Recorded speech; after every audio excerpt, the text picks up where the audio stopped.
Nós estamos lá concursos.com.br, eu sou o Rodrigo Belmonte e a gente vai conversar agora sobre licitação, na verdade a lei de licitação, e especificamente contratos, aula número 2. A gente vai falar sobre dar continuidade à nossa aula de contratos. O que a gente tem aqui na aula de hoje? As disposições preliminares, formalização, alteração, execução, inexecução e rescisão.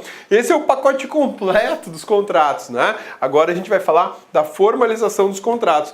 Na aula passada a gente falou justamente da disposição preliminar, esgotamos esse assunto. Hoje a gente começa a falar das formalizações contratuais segundo a lei de licitações. Então vamos lá. A formalização dos contratos, segundo o artigo 60 da Lei de Licitações, a 8666 de 93, diz o seguinte: os contratos e seus aditamentos serão lavrados nas repartições interessadas.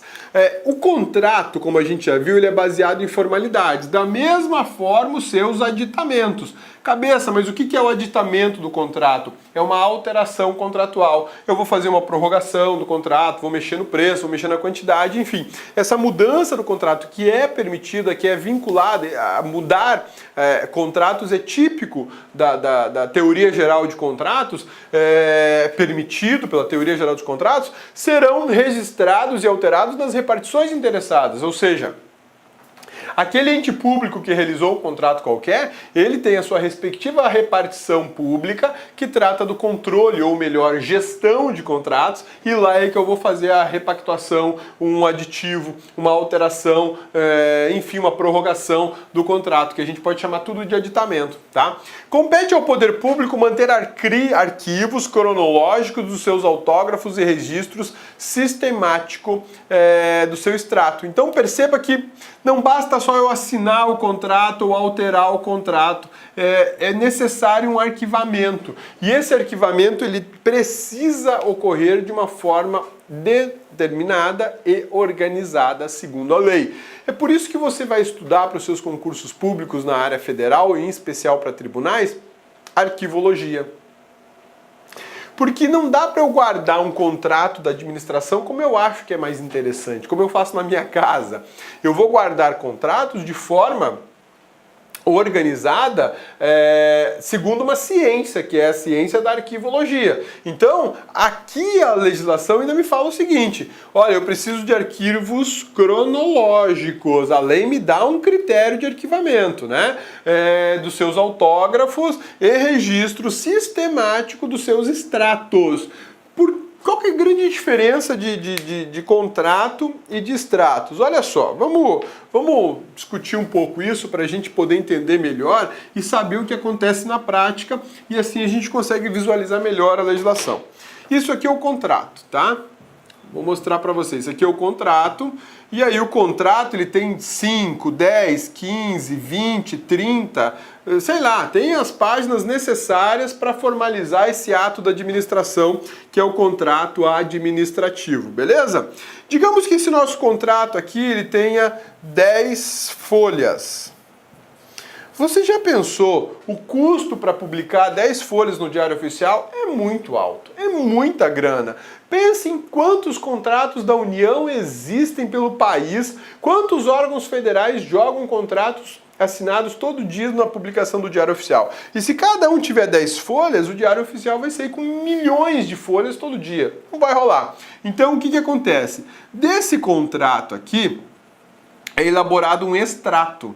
Exatamente, o extrato contratual. E o extrato contratual é uma súmula, um resumo, né? Esse aqui é o extrato do contrato. Esse extrato aqui é o que vai ser publicado no Diário Oficial. O que vai para o Diário Oficial, portanto, é o extrato. E o extrato, ele aparece lá o número do processo licitatório, o número do contrato, as partes, valor e objeto, tá? Vai aparecer o nome do órgão também, né? Enfim, as partes já é o nome do órgão, né, cabeça? É um texto de mais ou menos um parágrafo. Um parágrafo que vai ocupar poucos centímetros na folha do Diário Oficial. Esse extrato aqui é que é fundamental para dar publicidade ao ato de contratar. Quando eu faço a publicação do extrato, eu estou dando publicidade a todo o contrato. Então é por isso que a Lei 8666 fala em publicação de extrato. Oh, desculpa aí, engasguei com a saliva. Ela fala justamente em arquivar extratos e arquivar contratos. Eu preciso fazer arquivamento de duas coisas. Porque muitas vezes só pegando o extrato do contrato eu já consigo entender o prazo de validade dele, por exemplo. Que aqui aparece data, né? Outro dado que eu esqueci de colocar, data. A data aparece e aí eu consigo controlar o prazo de validade do contrato. Então, esse extrato chega a ser, do ponto de vista da praticidade e da funcionalidade dos trabalhos administrativos, o extrato passa a ser mais importante que o próprio contrato, né? O fato é que ambos precisam ser arquivados sobre um critério cronológico e ainda outros critérios advindos da arquivologia. Por isso é que você tem que estudar para concurso público arquivologia, porque não dá para você chegar lá na sessão que você vai trabalhar e arquivar de qualquer forma aqueles contratos e extratos, né? Então, compete ao poder público manter arquivos cronológicos e dos seus autógrafos e registro sistemático do seu extrato. Tem exceção para isso? Tem. Contratos relativos a direitos reais sobre imóveis, que se formalizarem por instrumento lavrado em cartório de notas, de todo juntando-se cópia ao processo que lhe deu origem. O que isso quer dizer? Os contratos sobre imóveis, o arquivamento deles segue uma outra lei, que segue a Lei de Registros Públicos. Salvo engano, é a Lei 6.015. A Lei de Registros Públicos diz que o contrato sobre imóveis, que se chama, nesse caso, escritura pública, vai ficar arquivado lá no cartório, não fica arquivado na repartição. Os contratos administrativos, eles ficam arquivados na repartição pública, na seção pública, no órgão público que está contratando.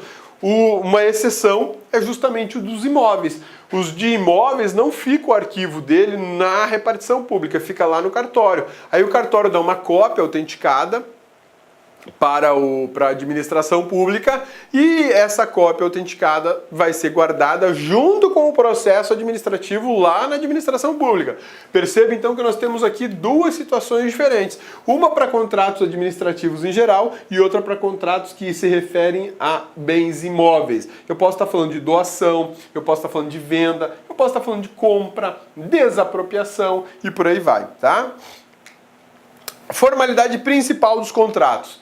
Contratos administrativos, via de regra, eles são escritos. É forma exigida pela Lei 8666 de 93.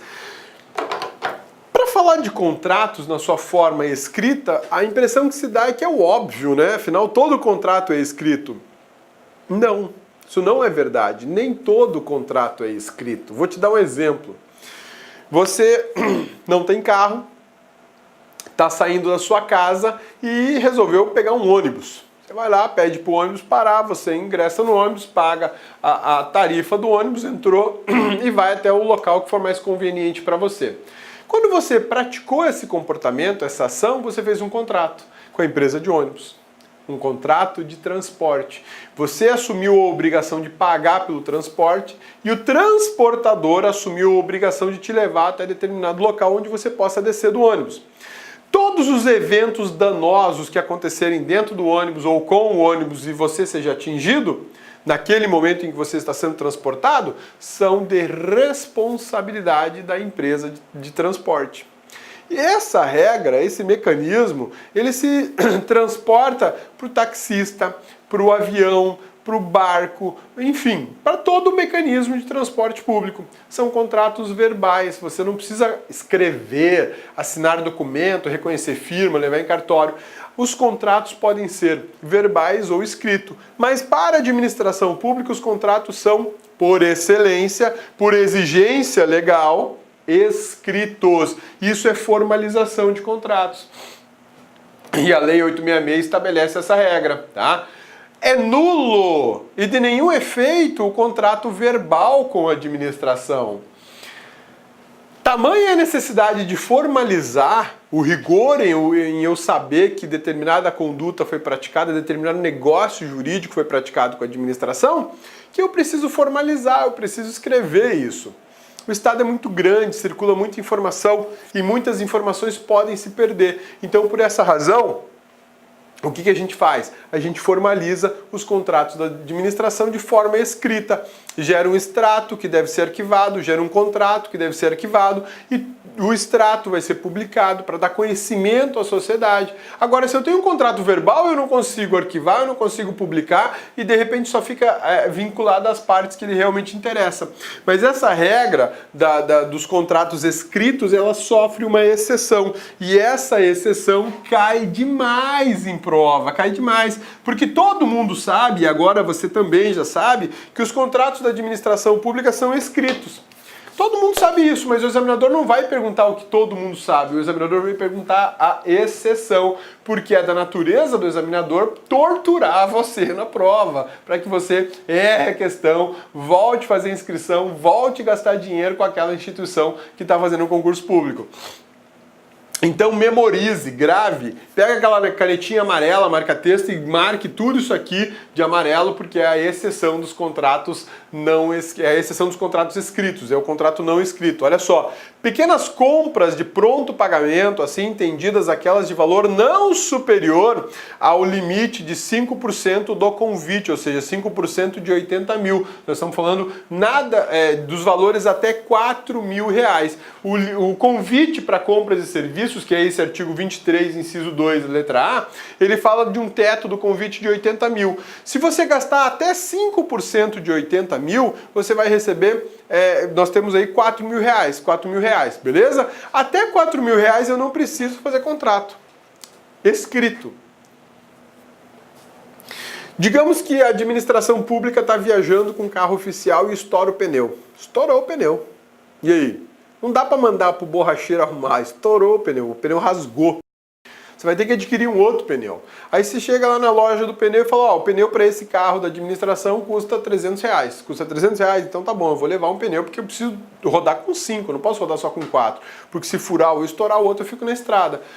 Beleza, me dá o pneu lá e já pode instalar. Nota fiscal, pronto, tá pago. Pô, cabeça, mas a administração tem dinheiro para isso? Tem. A gente chama isso de suprimento de fundos para pequenas compras. Não vou fazer uma licitação que em média custa cerca de R$10.000 para adquirir um pneu de 300. Ah, cabeça, mas se for um pneu de caminhonete, tudo bem, um pneu de caminhonete custa na faixa de 800 a R$1.000 um pneu de caminhonete. Não vou fazer uma licitação de R$10.000, que tem um custo de R$10.000 para adquirir um pneu, né? Hoje, qual que é a solução administrativa mais eficiente utilizada pelo poder público? Gestão de frota. Eu faço uma licitação para gestão de frota. Então, nessa gestão de frota, já está contabilizado no preço que eu pago para ela o controle de gastos de pneu, por exemplo. Vai ter um fiscal lá que vai toda hora ficar medindo os pneus dos carros oficiais e falar assim, ó, isso aqui precisa trocar. Ele já chegou no limite. E aí o contrato já providencia a troca, coloca o pneu e a administração nem se preocupa com isso. Lógico, paga mais caro. Claro que paga. Paga mais caro, porque se a administração for lá comprar, ela vai pagar pelo pneu que vai ser instalado. Esse não, esse está fiscalizando o carro, está cobrando por fiscalizar o carro. Quando ele identifica a falha, ele providencia a troca, entrega o pneu e o carro volta a circular. Isso custa mais caro, porque isso é comodismo, isso é controle, né? Isso é um sossego para o administrador. Ele está atribuindo a responsabilidade de manutenção veicular a um terceiro contratado para essa finalidade. Então isso gera despesa maior do que se fosse comprar, né? O contrato mencionará o nome das partes e dos seus representantes, a finalidade, o ato que autorizou a lavratura. Perceba que para a administração, a gente já viu isso nas aulas de licitação, tá? Mas vamos lembrar um pouquinho. Eu tenho aqui o edital. Aí eu tenho todo o processo licitatório para chegar onde? Num vencedor da licitação, não é isso? Aí quando eu chego no vencedor da licitação, eu vou finalizar todo esse processo de compra com um contrato. Beleza? Sussa, tranquilos? Mas este contrato somente será realizado se houver uma autorização para licitar. É o que a gente fala da autorização do ordenador de despesas, é o cara que paga as contas, que autoriza o pagamento das contas da administração. Olha só, eu tenho aqui uma autorização para licitar. Eu ainda não tenho para contratar. Então não basta essa autorização para realizar a licitação para que eu possa no futuro efetuar a contratação. Percebam que são duas autorizações. Na sequência, reconhecido quem é o vencedor, eu vou fazer o seguinte, eu vou passar para o ordenador de despesas a homologação da licitação, ela passa a ser homologada, e aí eu tenho autorização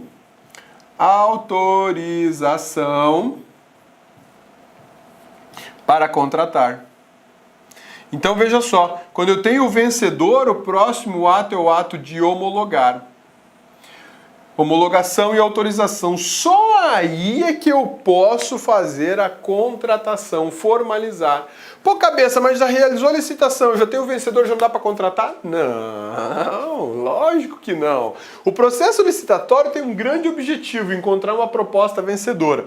Essa proposta foi encontrada, ótimo, mas aí eu tenho a situação de oportunidade e conveniência de contratar ou não. Pera aí, cabeça, mas eu fiz uma licitação inteirinha para dizer depois se eu vou contratar ou se eu não vou contratar? Isso não é uma coisa meio bizarra, né? Pô, parece que eu fiz um gasto público na faixa de 10 mil reais para depois dizer, não vou contratar não quero, não gostei. Não é disso que eu tô falando. Uma licitação pode levar, por exemplo, uns 3 meses para se concretizar. Eu estou falando da licitação no modo tradicional, tá? Convite, tomada de preço, concorrência, ela pode levar uns 3 meses para se concretizar. E de repente, nesse período aqui, o valor de mercado do que eu estava comprando, que no início do edital custava 5 mil reais, aí por uma questão monetária, a oscilação do dólar, da inflação, ela passou a custar agora 2 mil reais. 2 mil. Perceba que caiu o valor de mercado em mais de 50%. Não é porque aqui o valor estava superfaturado, não. Nesses 3 meses houve uma oscilação do mercado e o valor passou do mesmo produto, do mesmo serviço, passou para 2 mil reais. Eu tive um decréscimo, então não é conveniente eu contratar a 5 mil, mas nunca que é conveniente. Né? Aliás, seria um crime eu contratar a 5 mil, a 2 mil, a 5 mil aquilo que eu poderia estar contratando por 2. Então aí vem a oportunidade de conveniência. É inoportuno contratar por 5. Afinal de contas, hoje no mercado, no momento da contratação, está valendo 2. Né? Mas eu estou falando de 3 meses para as licitações feitas no modo tradicional. Porque hoje a maioria das licitações são por pregão eletrônico. E pregão eletrônico é assim, ó, rapidíssimo. Em 15 dias está resolvida a parada. 15 dias, às vezes até menos. Se o pregoeiro for um cara correria e a licitação rolar numa boa, tranquilos, né, em 10, 12 dias está fechada a licitação. Está fechada e eu já sei quem foi o vencedor e só passo para as formalidades contratuais. Então, quando a lei de licitação fala de autorização para contratar, perceba que esta autorização é para licitar e depois eu preciso de uma nova autorização para contratar. Não basta só autorização para soltar o edital na praça, eu preciso de 2 autorizações. Tranquilos? Sussa, belezinha? Então fica esperto, meu amigão, porque o examinador, que é um cara do mal, né? Ele é o Fred Krueger dos concursos, ele vai te dizer o seguinte: quando lançado o edital, ficou autorizada a contratação. Opa! Não é bem assim. A autorização do edital é a autorização para licitar. A autorização para contratar é uma autorização específica que vem após a finalização do processo licitatório, tá? Então, o contrato mencionará o nome das partes e seus representantes, a finalidade do contrato, prestar um serviço, executar uma obra, entregar um produto, a quantidade do produto, o valor do produto, o ato que autorizou a lavratura do contrato, não é o ato que autorizou a licitação, é o ato que autorizou a lavratura do contrato. O número do processo de licitação, da dispensa ou da inexigibilidade. O processo de licitação é um processo administrativo como qualquer outro. Ele vai receber uma numeração, vai ter um objeto, a parte interessada. E qual é a finalidade do processo de licitação? Realizar uma licitação e futura contratação, seja para entrega de bens ou de serviços. A publicação resumida do instrumento de contrato ou de seus aditamentos na imprensa oficial, que é condição indispensável da sua eficácia. Isso aqui, gurizada, é extremamente importante. Pega a canetinha, marca texto e vai grifar isso. Por quê? Veja só. O extrato, olha só, eu tenho aqui, vou fazer de um lado edital,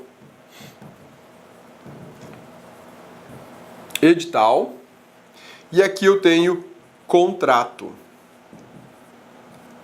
Edital e contrato, tudo bem? Beleza? Sussa, tranquilos, edital e contrato. E aqui no meio eu tenho algo chamado extrato. Eu terei extrato do edital e terei extrato do contrato. O extrato é o que vai para publicação. Eu não publico o contrato por aquela razão que eu te falei, ele é muito extenso. Como é que eu vou publicar um contrato com 10, 15, 20 folhas? Ou um edital com 20, 30 folhas? Não vai rolar, então eu publico o extrato. Esse extrato vão conter elementos fundamentais para a identificação do contrato, do que foi licitado, valores e tudo mais. E ele é pequenininho. Essa publicação aqui do extrato, seja do edital, seja do contrato, essa publicação aqui é o que vai dar eficácia ao contrato ou ao edital. Quando eu falo em eficácia, eu estou falando em efeitos. Ou seja, o ato existe, o ato administrativo existe, mas ele é eficaz só após a publicação. Publicado, a eficácia jurídica dele aparece, os efeitos práticos dele aparecem. Então, a partir da publicação é que eu posso dizer que o contrato é eficaz, que o contrato está valendo e pode ser cumprido, pode ser executado, pode ser cobrado do meu fornecedor que me entregue o produto ou o serviço. Antes disso, eu não tenho eficácia. Antes da publicação, eu não tenho eficácia contratual, tá? Então, muito cuidado com isso, galera, porque quando você pensar em contratos, coloca uma coisa na sua cabeça. Ele é um ato posterior ao edital. Muitas vezes não, ele é um anexo do edital, ele é parte integrante do edital, mas ele só vai acontecer posteriormente. E ele tem uma vida quase que independente, quase que desvinculada do edital. Tá? Eles têm uma ligação muito forte entre um e outro. Tem uma ligação muito forte entre um e outro. Mas o que nós temos que entender aqui de maneira imprescindível? O edital, ele é a regra principal da licitação. O contrato é a regra principal da execução daquilo que foi licitado. O edital não vai trazer em detalhes o dia do pagamento, a forma do pagamento, como deve ser feito. Ele pode até trazer, mas não é papel dele fazer isso. Ele tem que se preocupar em regular a licitação e os procedimentos licitatórios. Agora, os procedimentos de execução do contrato têm que estar previstos no contrato e na legislação pertinente. Então, por isso que são dois atos distintos. Por isso que eles têm extratos, cada um tem o seu. E são extratos publicados. E só a partir da publicação que eu vou ter eficácia jurídica, tanto do edital como do contrato. Belezinha? Sussa, tranquilos? Então vamos lá. Ainda deve constar dos contratos, além do número do processo administrativo que ele está vinculado, a sujeição dos contratantes às normas da lei de licitações e às cláusulas contratuais. A publicação resumida do instrumento é o que dá eficácia, né? O extrato do contrato.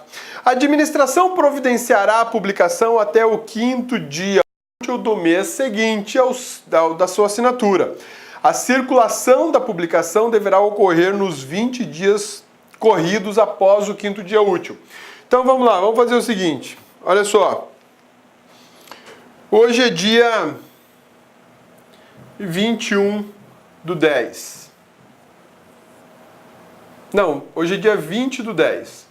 Um dia útil, tá bom? Beleza? Então, eu tenho até o 5º dia útil do mês 11 para publicar o extrato.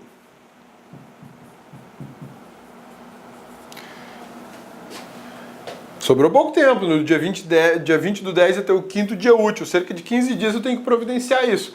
Pô, mas 15 dias, cabeça, não é tempo suficiente? Às vezes não. Por que às vezes não? Porque eu tenho que formular o texto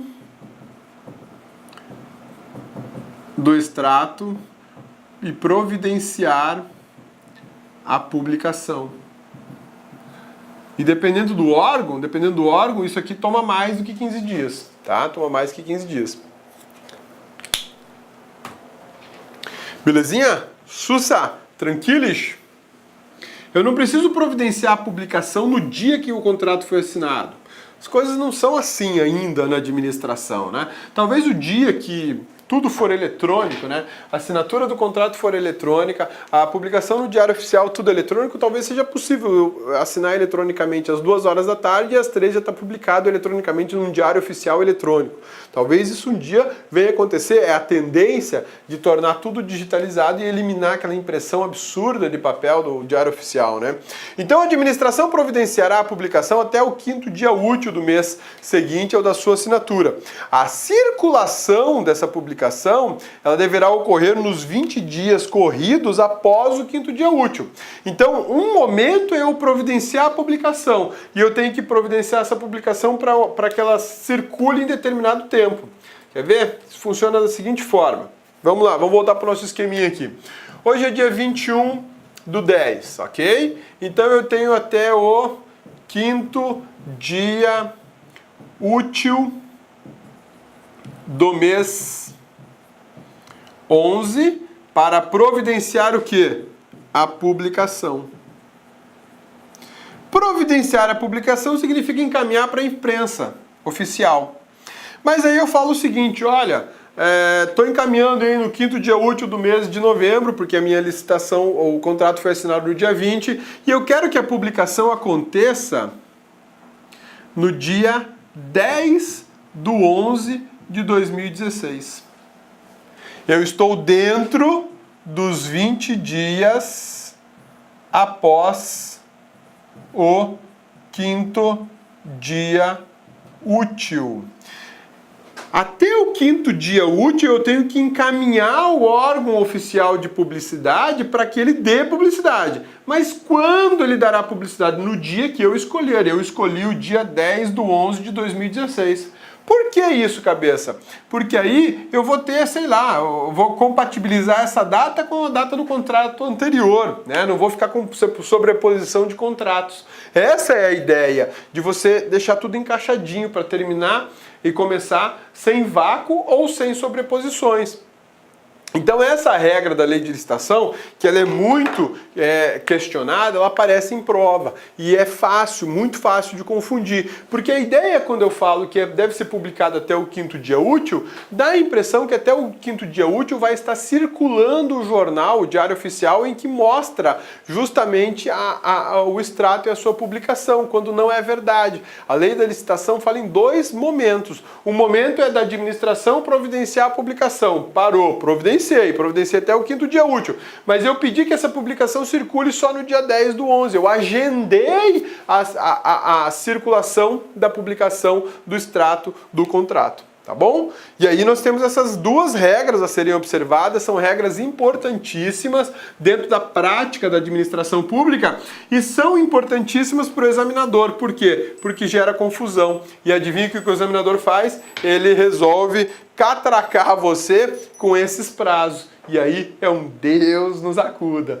Belezinha? Sussa, tranquilos? Vamos dar um intervalinho para nossa aula. É o tempo de você levantar, tomar uma aguinha aí, dar uma esticada no esqueleto e já voltar, tá bom? Até mais. Belezinha? Vamos lá, vamos continuar? O que mais que a gente tem de interessante aqui, ó? O instrumento de contrato é obrigatório nos seguintes casos: concorrência, tomada de preço, dispensa e inexigibilidade de licitação.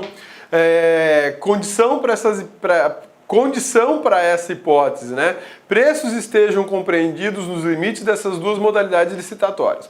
Vejam só, o que quer dizer isso aqui? O instrumento do contrato é obrigatório quando eu tiver uma concorrência, ou seja, eu não posso fazer uma licitação de uma concorrência e no final das contas falar, constrói aí a ponte, depois a gente acerta. Não rola. Eu tenho que ter o detalhamento da construção da ponte de tal forma que eu administração, consiga saber qual é a bitola do ferro que vai ser utilizada na coluna de sustentação principal da ponte. Quanto de ferro vai ser utilizado, a que custo, quantidade de cimento, diâmetro, raio dessa coluna, se ela for redonda, dimensões, enfim. Tudo isso vai estar vinculado ao contrato. O contrato não precisa detalhar o vergalhão de ferro, mas uma planilha anexa ao contrato vai. Quantidade de ferro, a bitola do ferro, tipo de cimento, tipo de asfalto que vai ser utilizado, a estrutura da ponte, as dimensões, o preço de tudo isso, o valor de mão de obra do pedreiro, do cara que vai mexer com o guincho, do engenheiro, do calculista da estrutura da ponte. Tudo isso será descrito numa planilha, né? Que já foi discutido no processo licitatório, que ela é um anexo do próprio contrato. Então é essencial em concorrências que eu tenha contrato. Tomadas de preço é a mesma coisa. Agora perceba que o contrato também é obrigatório quando eu tenho dispensa ou inexigibilidade de licitação. Mesmo não rolando o processo licitatório, eu vou precisar do contrato. Lá no Ministério Público, antes de viajar aqui para Cuiabá para gravar as aulas, eu estava analisando justamente um contrato de um prefeito que contratou um serviço de promoção de cultura, era um show, e ele falou, não, aqui algum assessor dele, orelhudo, falou para ele o seguinte, prefeitão, é assim, ó, isso aqui a gente não precisa licitar. Ah, não precisa por quê? Porque esses cantores e essa dupla sertaneja aí tem contrato exclusivo com a empresa da promoção de eventos. Então não adianta eu querer licitar isso, porque é só essa empresa que pode representá-los. Então não precisa licitação. É inexigível por ausência de concorrência. O prefeitão embarcou nessa história e falou, Nhaká, dupla, vai cantar lá no festão pra nós. E cantaram, fizeram show. Coisa à toa, 120 mil reais pagou a conta. 60 mil foi para a dupla e 60 mil foi para a produção do evento. Maravilha, né? Dinheiro do governo federal, exatamente. Era para a promoção de uma festa tradicional lá na região, para a promoção de cultura, um evento cultural, e aí foram 120 mil reais do governo federal para lá, na verdade da União.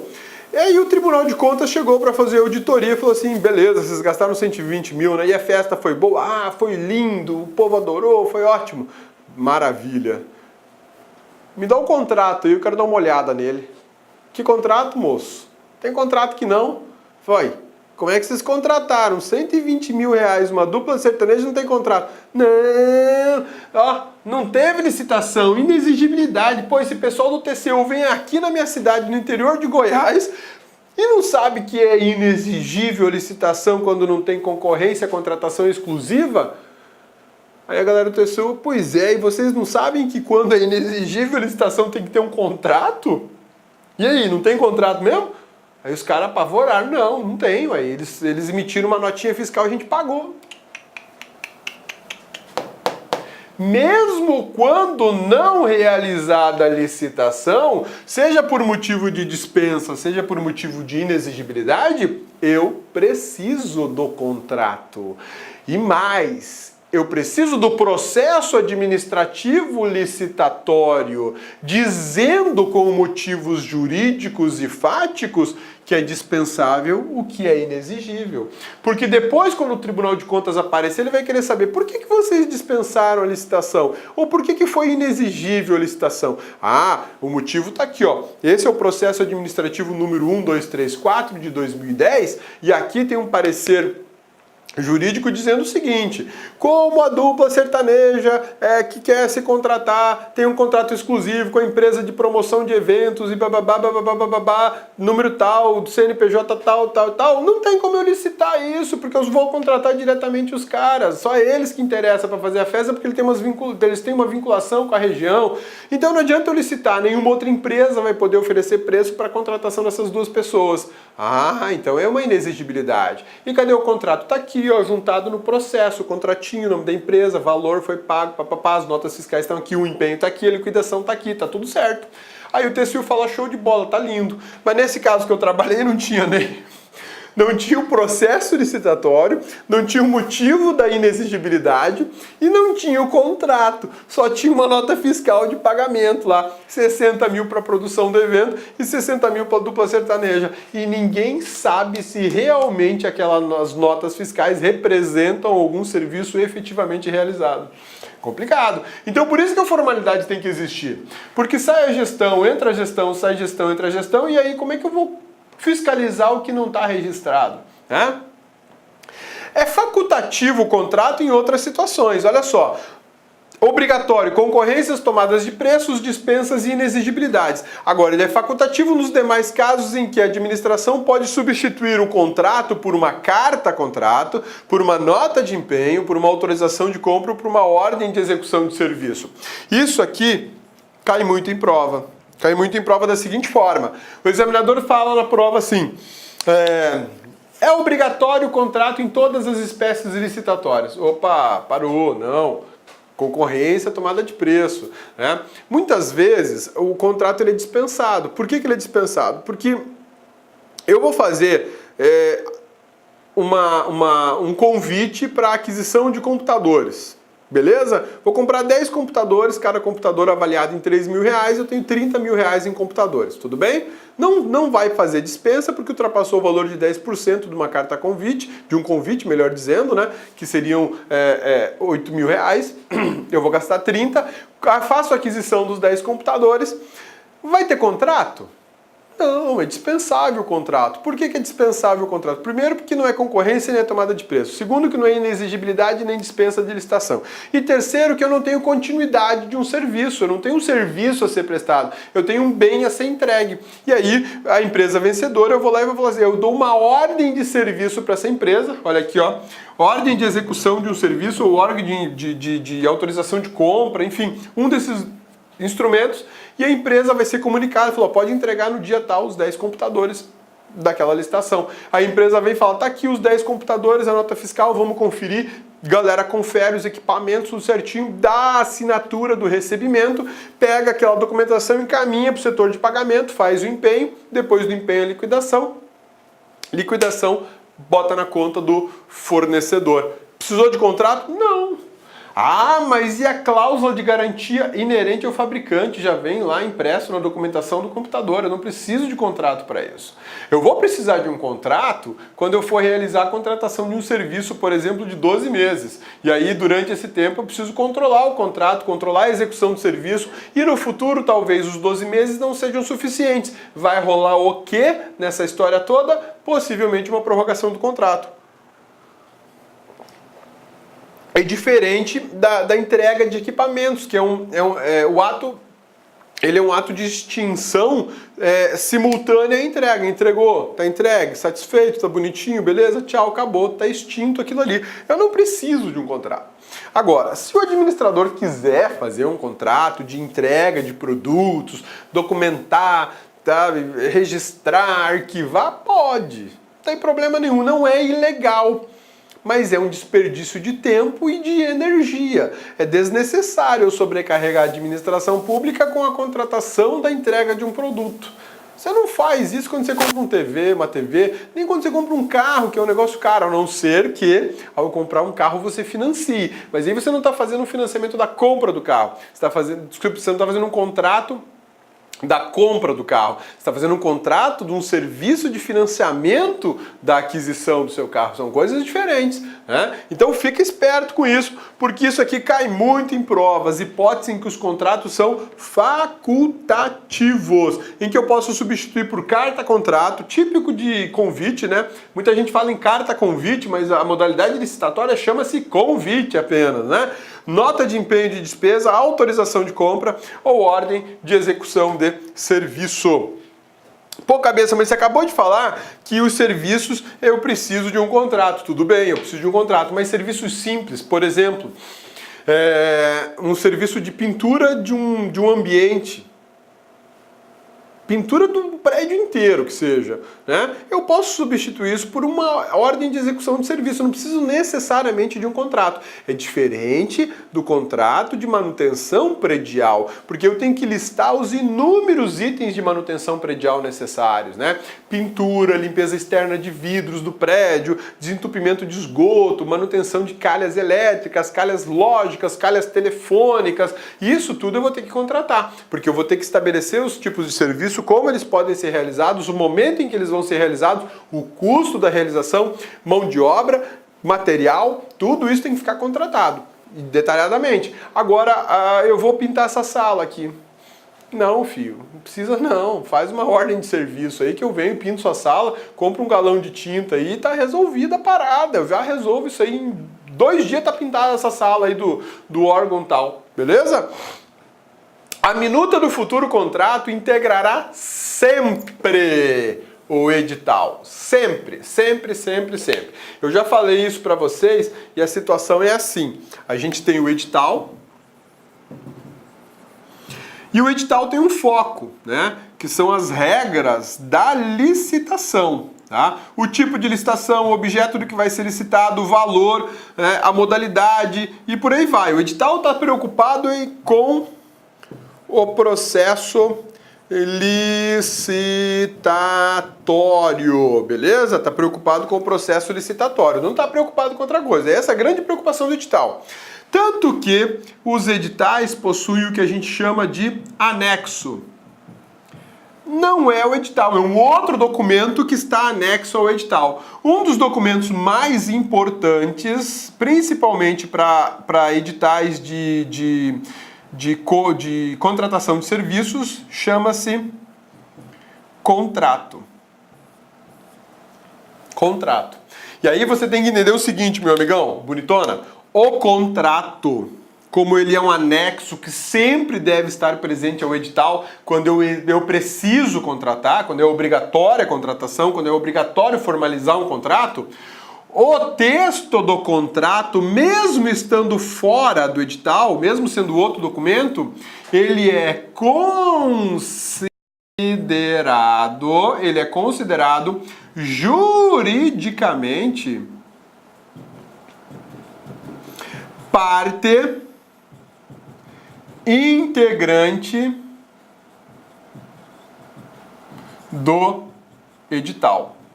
Isso é super importante você entender. Por que é super importante entender que o contrato é uma parte integrante do edital? Por uma razão muito simples. Muitos licitantes, eles falam o seguinte, essa regra que está no contrato aqui não consta no edital, portanto eu não vou cumprir o contrato nessa regra. Porque se você quer que eu cumpra o contrato nessa regra, nesse dispositivo aqui, isso teria que estar escrito aqui no edital e não está escrito aqui no edital. Beleza, um raciocínio muito interessante, mas ele é um raciocínio impertinente. Por que ele é impertinente? Por que o raciocínio não presta? Por que a conclusão não é válida? Porque o contrato, ainda que seja um documento à parte, anexo ao edital, o texto do contrato é integrante do edital. É como se ele fosse o edital e vice-versa.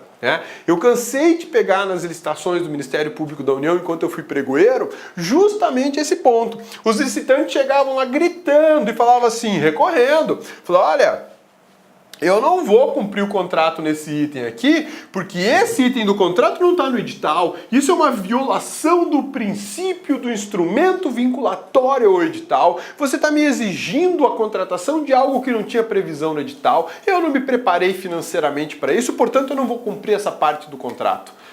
Aí o cabeça, naquela gentileza de hipopótamo dele, já soltava um parágrafo lá no texto dizendo assim: Chamando, olha aqui, ó, é assim, o contrato ele é parte integrante do edital e vice-versa, não interessa se tá lá ou se tá cá, você vai cumprir igual. E se você não cumprir, nós vamos rescindir esse contrato e nós vamos providenciar sua inabilitação para licitar com a União.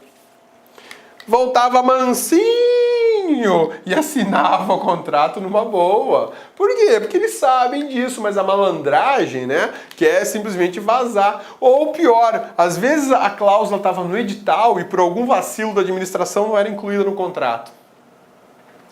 Isso acontece. Um edital do Ministério Público da União, por exemplo, ele tem 60 folhas para eu licitar. E são coisas importantes, é natural que o ser humano que está fazendo isso, de repente vacila, ele não atualizou o contrato de acordo com o edital, ficou faltando uma parte lá. Aí chega lá, não está no contrato, o cara vem e fala assim, olha, não está no contrato isso aqui, só está no edital, eu só cumpro o que está no contrato. Não, filho, você vai cumprir o que está no contrato e o que está no edital. Se não está no contrato, não tem problema, porque o edital é parte integrante do contrato. Então é como se fosse um sistema que se complementasse, né? O contrato complementa o edital e o edital complementa o contrato. Para que isso? Segurança jurídica para a administração pública. O ser humano é falho, é falível, a gente pode errar, isso é natural. Então, para diminuir o tamanho do prejuízo da administração, existe essa regra em que um complementa o outro. Belezinha? Sussa, tranquilos. Por isso é que a lei de licitações fala que a minuta do futuro contrato integrará sempre o edital. Sempre, não é hoje ou às vezes, sempre. Tá? Quando o contrato for obrigatório, obrigatoriamente constará uma minuta no edital.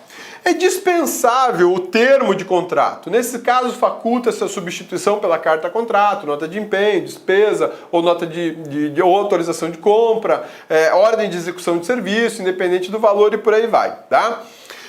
Nas compras de entrega imediata e integral dos bens adquiridos, dos quais não resultam em obrigações futuras, inclusive assistência técnica, é dispensável o contrato. Era aquilo que a gente estava falando. Se eu vou entregar computadores, eu não preciso contratar, é dispensável, não é vedado, é dispensável. Dispensável é facultativo. Faz se quiser, mas é desnecessário, porque eu vou fazer um contrato, vou ter que passar pela assessoria jurídica, o coordenador de despesa vai ter que autorizar, só para entregar os equipamentos, é muito mais prático, chama a empresa vem, tá aqui o equipamento, tá aqui a nota, vamos conferir, faz um ato de conferência, um ato administrativo de recebimento e conferência, dá o ok, olha, os computadores licitados são os computadores entregues, eles estão em perfeitas condições de uso, aparentemente, e não exime, esse ato de recebimento não exime a responsabilidade de dar garantia por danos ocultos ou danos de funcionamento não verificados no momento, porque eu só faço a verificação de quantidade e identificação de modelo, se é aquilo que foi licitado está sendo entregue. Tá? Então, nesses momentos de entregas imediatas e integrais, não tem por que eu vou fazer um contrato? Não tem sentido jurídico, não tem utilidade, não tem necessidade. Mas se o administrador for um cara muito barroco, digamos assim, ele vai pecar pelo excesso e vai mandar fazer o contrato, vai consumir tempo e dinheiro da administração, né? A administração convocará o interessado para assinar o termo do contrato, aceitar ou retirar o instrumento equivalente. Perceba que finalizada a licitação, eu tenho que homologar essa licitação e o ordenador de despesas vai dizer: homologo, está autorizado contratar. Bom, demais. Então, com base nessa autorização, o administrador do órgão, que nem sempre é o ordenador de despesas, ele vai fazer o seguinte: ele vai pegar vai pegar a autorização de contrato e vai notificar o licitante vencedor e falar para ele assim, vem cá, vamos assinar o contrato aqui e a gente tem prazo para fazer isso, já está autorizado. Então olha só, a administração convocará o interessado para assinar o termo de contrato, aceitar ou retirar um instrumento equivalente, que não seja contrato, seja uma carta-contrato, uma ordem de execução, enfim, o que for.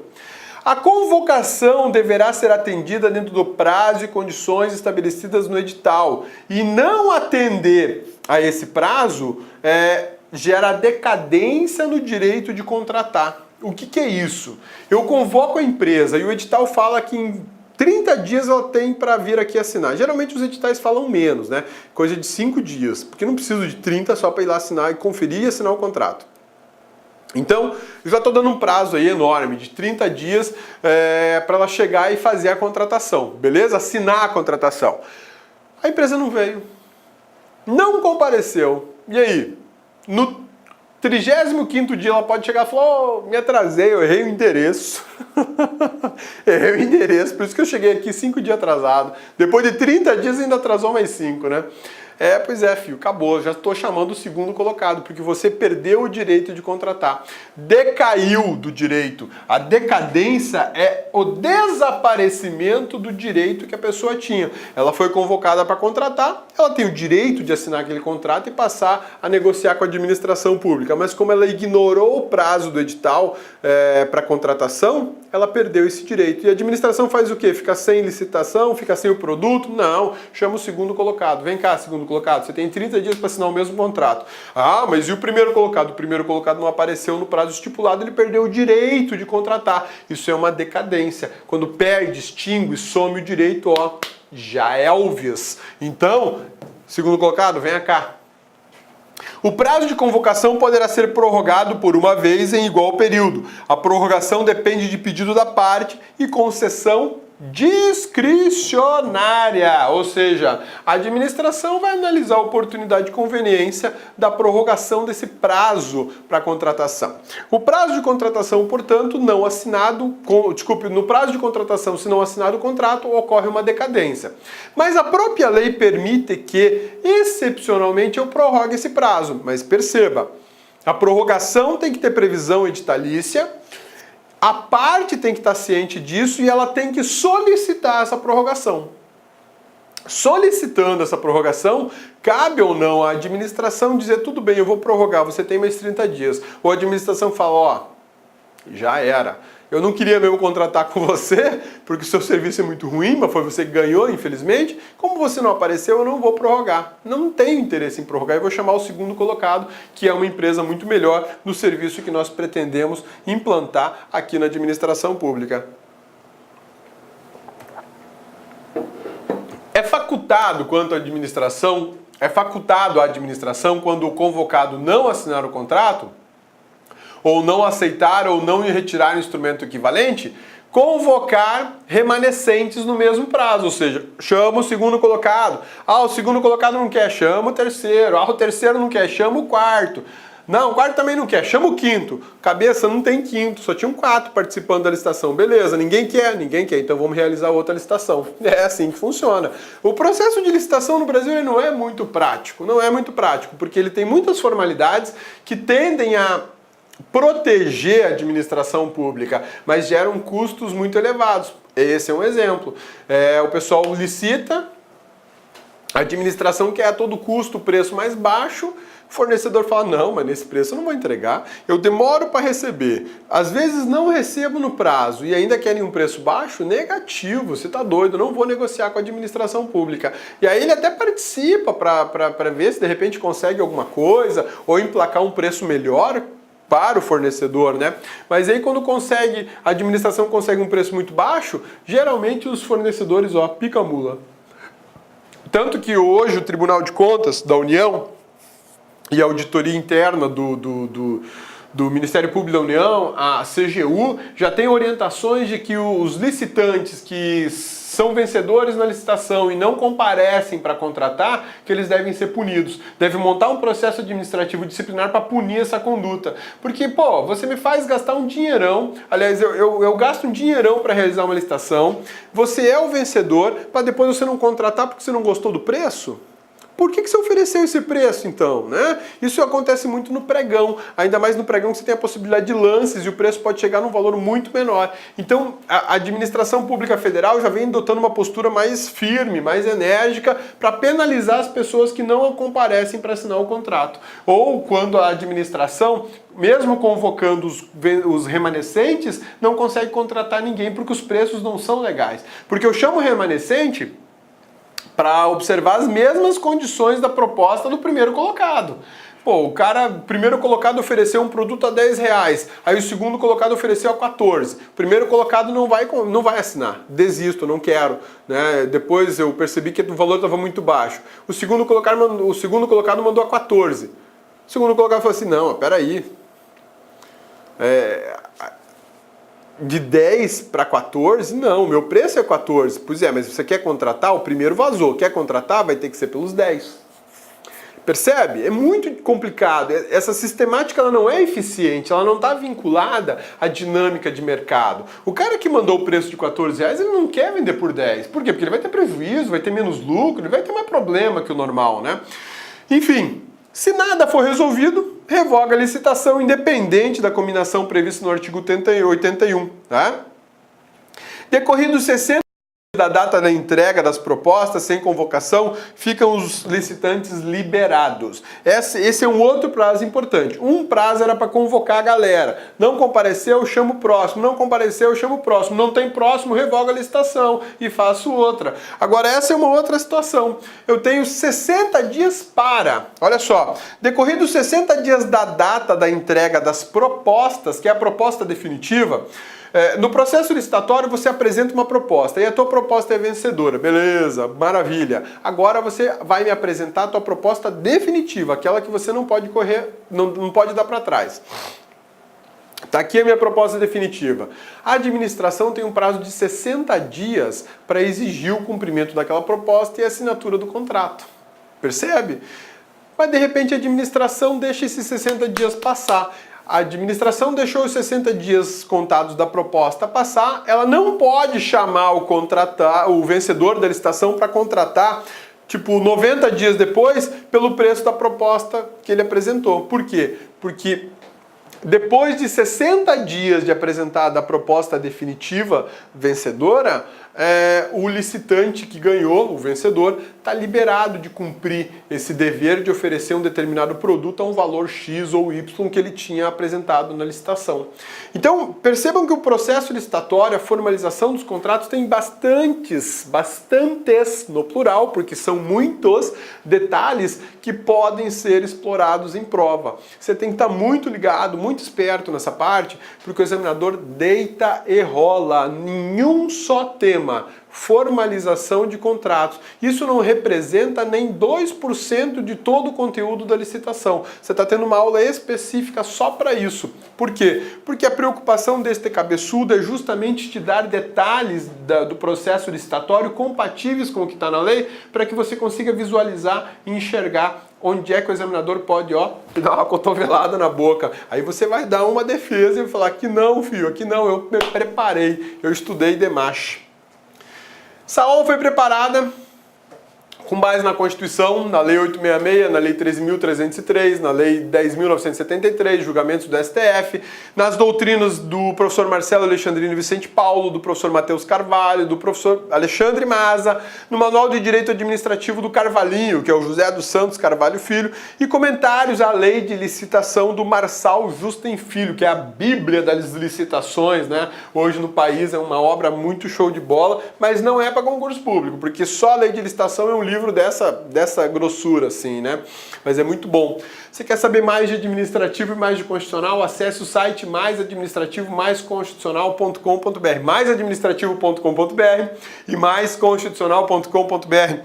Siga o Cabeça no Instagram, @Rodrigo Abelmonte, ou no Periscope, onde você pode assistir as nossas transmissões ao vivo, @Rodrigo Belmonte, ou ainda no Facebook, no Rodrigo Abelmonte. E tem agora a fanpage do professor Rodrigo Belmonte. Vai lá, dê um like lá, cadastre-se, curta e fique sempre por dentro das informações de direito administrativo e direito constitucional para concurso. Meu amigão, bonitona, a gente acabou de analisar a formalização dos contratos. Na próxima aula, a gente vai analisar mais um pedacinho de contratos e logo a gente liquida, fecha contratos na administração pública. Belezinha? Forte abraço, bons estudos e até a próxima. Olá, meus amigos. Sou o professor Luiz e estou aqui para fazer um convite muito especial. Você acabou de assistir uma aula demonstrativa aqui do Lá Concurso, uma aula específica para o concurso do TRE Paraná 2017.